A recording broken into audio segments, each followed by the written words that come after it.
Friends welcome to Manabadi videos. Telangana ఎంసెట్లో మీకు ఎన్ని మార్క్స్ వస్తే free seat and fee reimbursement అనేది వస్తుంది. Free seat and fee reimbursement. Free seat అంటే మీరు ఒక 1 రూపీ కూడా కట్టాల్సిన అవసరం లేదనమాట కాలేజ్కి. అండ్ ఫీ రియంబర్స్మెంట్ అంటే మీరు కట్టిన అమౌంట్ నుంచి కొంత అమౌంట్ మళ్ళీ మీకు వెనక్కి వస్తుంది, లేదా గవర్నమెంట్ ఒక అమౌంట్ వాళ్ళు కడతారు, ఇంకో రిమైనింగ్ అమౌంట్ మిమ్మల్ని కట్టమంటారు. సో ఈ రెండిట్లో ఏదో ఒక ఆప్షన్ ఉంటుంది అనమాట. సో ఇది ఫీ రియంబర్స్మెంట్ అంటే. ఫ్రీ సీట్లో అసలు కంప్లీట్గా మీరు కట్టాల్సిన అవసరం లేదు. సో ఎంసెట్లో మీకు ఎన్ని మార్కులు రావాలి అనేది పూర్తిగా ఈ వీడియో చూస్తే మీకు అర్థమవుతుంది. సో ఫైన్ స్టూడెంట్స్, వీడియోలోకి వెళ్ళక ముందు ఒక సజెషన్ ఏంటంటే మీరు ఖచ్చితంగా మన ఛానల్ని ఫాలో అవ్వండి. దేనికంటే ఇలాంటి ఇన్ఫర్మేషన్ అంటే ఇప్పటిదాకా ఎంసెట్కి సంబంధించి మీకు ఎగ్జామ్ ఎలా రాయాలి, ఎలా రాస్తే మీకు మంచి మార్కులు వస్తాయి అని చెప్తూ వస్తారు. మార్కులు వస్తే సరిపోదు, కౌన్సిలింగ్లో మీకు కౌన్సిలింగ్ గురించి పూర్తిగా తెలిసి ఉండాలి. కౌన్సిలింగ్లో ఎలా అప్లై చేస్తే మీకు టాప్ కాలేజ్లో సీట్ వస్తుందో తెలిసి ఉండాలి. అవన్నీ కూడా ఏ కాలేజ్ కానీ ఇన్స్టిట్యూట్ వాళ్ళు కానీ చెప్పరు. అది నేను ఖచ్చితంగా మీకు చెప్తాను, ఎందుకంటే 10 years మాకు ఇదే ఫీల్డ్లో ఎక్స్పీరియన్స్ ఉంది. సో మీకు కంప్లీట్గా ఫ్రీ ఆఫ్ కాస్ట్లో కంప్లీట్గా మీకు తక్కువ మార్కులు వచ్చి ఎక్కువ ర్యాంక్ వచ్చినప్పటికీ కూడా టాప్ కాలేజ్లో సీట్ ఎలా సంపాదించుకోవాలి అనేది మీకు చెప్పడం జరుగుతుంది అనమాట. మిమ్మల్ని ఎక్కడ కూడా ఒక రూపాయి కూడా మిమ్మల్ని అడగము. ఇది కంప్లీట్లీ ఫ్రీ ఆఫ్ కాస్ట్. దీని తర్వాత కొన్ని ఇంపార్టెంట్ డాక్యుమెంట్స్ ఈ వీడియోలో చూపించేవి ప్లస్ నెక్స్ట్ వీడియోస్లో చూపించే డాక్యుమెంట్స్, అలాగే ఏదన్నా అలర్ట్స్, ఇవన్నీ కూడా టెలిగ్రామ్ ఛానల్లో పెట్టడం జరుగుతుంది. సో ఈ టెలిగ్రామ్ ఛానల్లో మీరు జాయిన్ అవ్వండి. ఇది కూడా ఫ్రీ ఆఫ్ కాస్టే. సో దీంట్లో మీకు అలర్ట్స్ వస్తాయి కాబట్టి ఏ ఇన్ఫర్మేషన్ కూడా మిస్ అవ్వరు అనమాట. సో ఫైన్ స్టూడెంట్స్, అసలు ముందుగా ఇప్పుడు ఇందాక చెప్పినట్టుగా ఫ్రీ సీటు ఫీ రియంబర్స్మెంట్ ఎవరెవరికి వస్తుంది, ఎలా వస్తుంది చూద్దాం. తర్వాత ఎన్ని మార్కులు వస్తుంది అనేది మీకు ప్రూఫ్తో సహా చూపిస్తాను. సో ఫ్రీ సీట్ ఇందాక చెప్పినట్టుగా 1 రూపీ కూడా కట్టాల్సిన అవసరం లేదు. ఈ ఫ్రీ సీట్ రావాలి అంటే ఇర్రెస్పెక్టివ్ ఆఫ్ ఎనీ క్యాస్ట్, అంటే ఓసీ, బీసీ, ఎస్సీ, ఎస్టీ, ఇంకా ఎస్సీ ఎస్టీ వాళ్ళతో పక్కన పెడదాము. ఓసీ, బీసీ వాళ్ళు ఎవరైనా సరే 10,000 ర్యాంక్ లోపల కానీ మీకు వస్తే, ఎంసెట్లో ర్యాంక్ వస్తే మీకు కంప్లీట్గా ఫ్రీ ఆఫ్ కాస్ట్. మీరు ఏ కాలేజ్ అయినా జాయిన్ అవ్వండి, టాప్ 10, టాప్ 20, టాప్ 30 ఏ కాలేజ్ అయినా కూడా 1 రూపీ కూడా కట్టాల్సిన అవసరం లేదు. నామినల్ ఫీ ఏవో ఉంటాయి బుక్స్ సంబంధించి, వాటికి సంబంధించి, అవి తప్పితే ఇంకా మీరు ఏమి కట్టాల్సిన అవసరం లేదు. ఇది ఫ్రీ సీట్ అనమాట. సో దీనికి ఇర్రెస్పెక్టివ్ ఆఫ్ కాస్ట్. అలాగే ఫీ రియంబర్స్మెంట్ ఎవరికి వస్తుంది అంటే మీకు ఫ్రీ సీటే ఫస్ట్ వచ్చి 10,000 ర్యాంక్ అనేది ఒక category, below 10,000 rank. And second వచ్చి SC, ST and minority group వాళ్ళకి వస్తుంది. సో ఈ మైనారిటీ గ్రూప్లో కూడా ఎవరికంటే బీసీ ఈ కేటగిరీ ఎవరైతే ఉన్నారో, దీని కింద రిజిస్టర్ అయిన వాళ్ళు ఎవరికైతే ఉన్నారో వాళ్ళకి ఫ్రీ సీట్ రావడం అనేది జరుగుతుంది అనమాట. సో ఒకటి 10,000 ర్యాంక్ లోపలనే వచ్చి ఉండాలి, లేదా ఎస్సీ, ఎస్టీ కానీ మైనారిటీ కానీ ఉండాలి.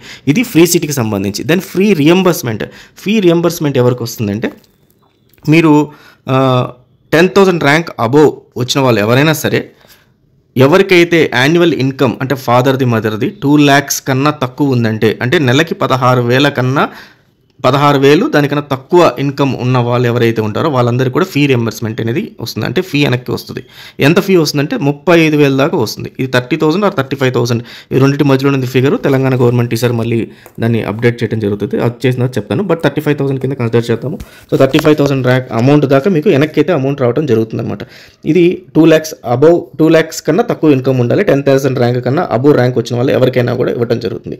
మరి 10,000 ర్యాంక్ కన్నా మరి ఈడబ్ల్యూఎస్ కేటగిరీ వాళ్ళు ఉన్నారు కదా, వాళ్ళకి ఏంటి అని అడుగుతారు. ఈడబ్ల్యూఎస్ కేటగిరీ వాళ్ళకి 8 lakhs రూపీస్ పర్ యానం వీళ్ళ ఇన్కమ్ అనేది చూపించుకోవాలి ఈడబ్ల్యూఎస్ వాళ్ళు. సో ఇందాక నేను చెప్పినట్టు ఫీ రియంబర్స్మెంట్ రావాలంటే మీకు 2 lakhs కన్నా తక్కువ ఇన్కమ్ ఉండాలి. ఈడబ్ల్యూఎస్లోకి వచ్చేసరికి ఏమవుతుందంటే మీకు యాన్యువల్ ఇన్కమ్ 8 lakhs కన్నా లోపల తక్కువ ఉంటే మిమ్మల్ని ఈడబ్ల్యూఎస్ కింద కన్సిడర్ చేస్తారు. మరి ఈడబ్ల్యూఎస్ వాళ్ళకి ఫీ రియంబర్స్మెంట్ రాదా అంటే, ఇన్ కేస్ ఈడబ్ల్యూఎస్ వాళ్ళకి కూడా 2 lakhs కన్నా తక్కువ ఇన్కమ్ సర్టిఫికేట్ ఉంది అంటే అప్పుడు వీళ్ళకి కూడా ఫీ రియంబర్స్మెంట్ అనేది వస్తుంది. లేదు 2 lakhs కన్నా అబోవ్ ఉందంటే వీళ్ళకి ఈ ఫీ రియంబర్స్మెంట్ అయితే రాదు, కానీ ఈడబ్ల్యూఎస్ కోటాలో మాత్రం సీట్ వస్తుంది. మరి ఈడబ్ల్యూఎస్ కోటా అంటే ఏంటి అంటే, ఫర్ ఎగ్జాంపుల్ ఒక ఓసీ క్యాండిడేట్ ఉన్నారనుకోండి, ఈడబ్ల్యూఎస్ ఓసీ వాళ్ళకి మాత్రమే, అంటే economically weaker section for OC వాళ్ళు. ఈ ఓసీ పర్సన్ ఒక అతను ఉన్నాడు, ఇతనికి 10,000 ర్యాంక్ వచ్చింది. ఈడబ్ల్యూఎస్ పర్సన్ అతను ఉన్నాడు, ఇతను కూడా ఓసీ, ఇతనికి 10,500 ర్యాంక్ వచ్చింది. ఒక కాలేజ్లో ఒకటే సీటు ఉంది. ఇప్పుడు తక్కువ ర్యాంక్ వచ్చిన ఈ 10,000, 10,500 అతను ఇద్దరు అప్లై చేశారు. అయితే ఈడబ్ల్యూఎస్ కోటా ఉంది కాబట్టి ఇతనికి ఫస్ట్ ప్రయారిటీ ఇస్తారు. ఈ ఓసీ అనే అతనికి ప్రయారిటీ సెకండ్ ఇవ్వడం జరుగుతుంది అనమాట. సో ఈడబ్ల్యూఎస్ వల్ల అది బెనిఫిట్. సో ఈడబ్ల్యూఎస్ ఎప్పుడు ఎప్పుడు పెట్టుకోవాలి అంటే మీరు అప్లై చేసేటప్పుడు ఈడబ్ల్యూఎస్ కింద అప్లై చేసుకోవాలి. మరి EWS plus income certificate below 2 lakhs ఉందంటే నాకు బెనిఫిట్ అంటే చాలా బెనిఫిట్. ఏం బెనిఫిట్? మీకు కాలేజ్ సీట్ ఫ్రీగా, కాలేజ్ సీట్లో మీకు ఒక రిజర్వేషన్ ఉంటుంది, ప్లస్ మీకు ఫీ రియంబర్స్మెంట్ కూడా వస్తుంది. అదే ఒకవేళ నాకు ఈడబ్ల్యూఎస్ ఉంది, 2 lakhs ఉంది, 10,000 లోపల ర్యాంక్ వచ్చింది, అప్పుడేమవుతుందంటే అసలు కంప్లీట్లీ ఫ్రీ ఆఫ్ కాస్ట్ అనమాట. సో ఇంకా ఎస్సీ ఎస్టీ అండ్ మైనారిటీ వాళ్ళకైతే అసలు ఇంకా సంబంధమే లేదు దానికి. వాళ్ళకైతే అసలు ఇర్రెస్పెక్టివ్ ఆఫ్ ఎంత ఇన్కమ్ ఉన్నా ఏమున్నా కూడా ఎస్సీ ఎస్టీ అండ్ మైనారిటీ వాళ్ళకి ఫ్రీ సీట్ అయితే రావడం జరుగుతుంది. మరి ఇన్కమ్ సర్టిఫికేట్ ఎక్కడి నుంచి వస్తుంది అనుకుంటే, ఇన్కమ్ సర్టిఫికేట్ మీరు ఎంఆర్ఓ ఆఫీస్ కానీ, ఆర్డీఓ ఆఫీస్ కానీ, రెవెన్యూ డిపార్ట్మెంట్ కానీ, లేదా మీ సేవలో కానీ, తహసీల్దార్ ఆఫీస్లో కానీ పోయి తెచ్చుకోవాల్సి వస్తుంది. అది కూడా మీకు ఫీ రియంబర్స్మెంట్ కావాలనుకుంటే 2 lakhs యాన్యువల్ ఇన్కమ్ కన్నా తక్కువ ఉండేటట్టుగా మీరు తెచ్చుకోవాల్సి ఉంటుంది. సో ఇది related to fee reimbursement and free seat. మరి ఈ ఫ్రీ సీట్ రావాలి అనుకున్న వాళ్ళకి ఎంత ర్యాంక్ రావాలి అంటే 10,000 కన్నా బిలో ర్యాంక్ రావాలి. మరి ఎన్ని మార్కులు వస్తే మనకు 10,000 కన్నా బిలో వస్తుంది అని అంటే, దీనికోసం మనబడిలో మార్క్ వర్సెస్ ర్యాంక్ అనే పేజ్ ఉంది, దాన్ని చూపిస్తూ చెప్తాను మీకు. మీకు ఎన్ని మార్క్స్ వస్తే ఫ్రీ సీట్ అనేది వస్తుంది అండ్ ఫీ రియంబర్స్మెంట్ అనేది వస్తుంది అనేది మీకు మార్క్ వర్సెస్ ర్యాంక్ లేదా ర్యాంక్ ఎస్టిమేటర్ అని చెప్పి ఏదైతే ఉందో దాన్ని చూపిస్తూ మీకు చెప్తాను. సో మనబడిలోని ర్యాంక్ ఎస్టిమేటర్ అనే పేజ్ ఓపెన్ చేసి నేను దాంట్లో నుంచి చూపిస్తాను. 2024కి సంబంధించి ఇది అక్యురేట్ డేటా అనమాట. ఇన్ని మార్కులు వచ్చిన వాళ్ళకి ఇంత ర్యాంక్ వస్తుంది అని చెప్పి అక్కడ ఉంది, లేదా మీకు ఇన్ని మార్కులు వస్తే అన్ని ర్యాంక్ అని చెప్పి క్యాలిక్యులేట్ కూడా చేసుకోవచ్చు. అయితే ఈ పేజీకి వచ్చి మీరు ఈ పేజ్లో కిందకు వస్తే మీకు ఒక ట్యాబ్యులర్ ఫార్మాట్ వస్తుంది. ఈ ట్యాబ్యులర్ ఫార్మాట్లో మొత్తం కూడా ఎన్ని మార్కులు వస్తే ఎంత ర్యాంక్ వస్తుంది అని చెప్పేసి క్లియర్ డేటా ఉంటుంది 2024 సంబంధించి. లేదా మీకు వచ్చిన మార్క్స్ బట్టి మ్యాథ్స్లో, ఫిజిక్స్లో, కెమిస్ట్రీలో అండ్ ఇంజనీరింగ్ స్ట్రీమ్ రెండు సెలెక్ట్ చేసుకుని గెట్ ర్యాంక్ కొడితే మీకు ర్యాంక్ కూడా ఇక్కడ రావడం జరుగుతుంది. అయితే ఇప్పుడు మనం ఇందాక చెప్పినట్టు 10,000 ర్యాంక్ లోపల వచ్చిన వాళ్ళందరికీ కూడా మనకు ఫ్రీ సీట్ వస్తుంది. సో మరి 10,000 ర్యాంక్ రావాలి అంటే మీకు ఎన్ని మార్కులు వచ్చి ఉండాలి అంటే, ఇక్కడ చూస్తే మీరు 10,000 ర్యాంకు 67 మార్కుల నుంచి 68 మార్కుల మధ్యలో ఎవరికైతే వస్తుందో వాళ్ళందరికీ కూడా 10,000 నుంచి 9,999 ర్యాంక్ అనేది రావడం జరుగుతుంది. సో వీళ్ళందరికీ కూడా ఫ్రీ సీట్ అనమాట. అంటే 68 మార్కుల నుంచి ఇంకా ఎక్కువ ఎన్ని మార్కులు వస్తూ ఉంటే అంత మీకు ర్యాంక్ అనేది తగ్గుతూ ఉంటుంది. సో దీంతో మీకు ఫ్రీ సీట్ అనేది వస్తుంది. మరి ఫీ రియంబర్స్మెంట్ కావాలంటే మీరు ఏ మార్కులన్నా రానివ్వండి, ప్రాబ్లం లేదు.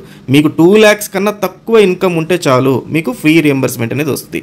సో ఈ రెండింటికి ఇప్పుడు డిఫరెన్స్ అయితే మీకు అర్థమైంది అనుకుంటాను. సో 10,000 ర్యాంక్ లోపల 68 మార్క్స్ కన్నా ఎక్కువ మార్కులు వస్తేనే మీకు ఫ్రీ సీట్ అనేది మీకు ఇంజనీరింగ్ కాలేజ్లో దొరుకుతుంది అనమాట. సో ఈ పేజ్కి సంబంధించిన లింక్ నేను డిస్క్రిప్షన్లో పెట్టాను. ఒకసారి ఈ పేజ్ ఓపెన్ చేసి చూసుకోండి. మీకు ఎన్ని మార్కులు వస్తాయి చెక్ చేసుకోండి. దాని తగ్గట్టుగా ర్యాంక్ కూడా పక్కనే డిస్ప్లే చేయడం జరిగింది. So all the best students, thank you very much.